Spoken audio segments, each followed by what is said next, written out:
Praticamente qui dove ci troviamo? È la famosa Sacca Toro di Chioggia, in Laguna Sud. Che sarebbe? Sarebbe proprio la sacca, una zona a parte di Chioggia della Laguna Sud dove vengono fatti tutti gli appezzamenti e l'allevamento di vongole. Perché è una buona zona? Sì, è una buona zona perché comprende dell'acqua salmastra che sia dolce che sia salata ed è idonea, proprio buona per le vongole veraci, per la loro crescita. Quello che vediamo lì davanti? Questo è il nostro appezzamento, il nostro motopontone dove noi lavoriamo, viviamo, diciamo così. Praticamente quella è la vostra casa? Sì, è la nostra seconda casa. Cioè cosa fate lì? Viviamo, lavoriamo, mangiamo, peschiamo, siamo sempre qua, siamo una famiglia. È il punto di appoggio e anche dove lavorate, quindi c'è una cucina, c'è tutto? Tutto c'è.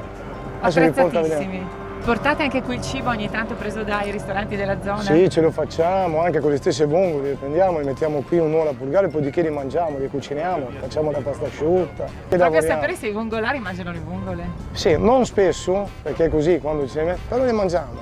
Anche crude? Ah, se le faccio vedere dopo ne mangio una. Quando vanno a prendere le mangio.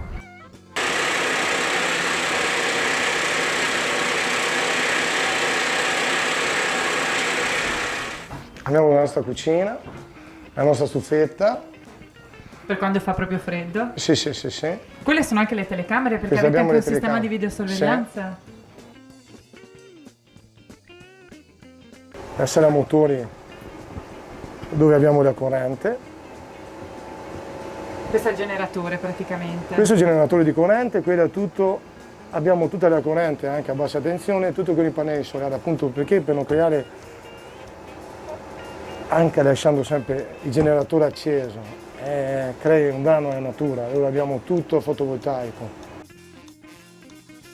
Un'altra cosa, abbiamo visto i pannelli solari, c'è un'attenzione anche al rispetto della natura? Certo che c'è, abbiamo i pannelli solari appunto per contribuire ad inquinare l'ambiente, ci facciamo caffè, possiamo lavorare senza il gruppo di generatore, lavoriamo tutto sulle 24 volt, a bassa tensione, proprio per il rispetto della natura.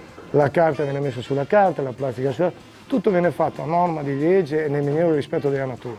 Anche i motori delle barche? Anche i motori sono a 4 tempi, non sono più a 2 tempi con l'olio, sono a 4 tempi finché faranno un motore migliore. Questi sono gli ultimi motori che ci sono, senza olio, che vanno a inquinare meno la laguna. E si cerca sempre di tenere meno acceso il motore che si può. È un deposito. E qui cosa hai dentro? Tutte le attrezzature che ci servono per poter lavorare, reti sopra, secondo il tipo di pesca che si fa. Quindi ci sono le reti più fitte e le reti più Sì, larghe, a seconda della grandezza della vongola? La maglia cambia a seconda della grandezza della vongola.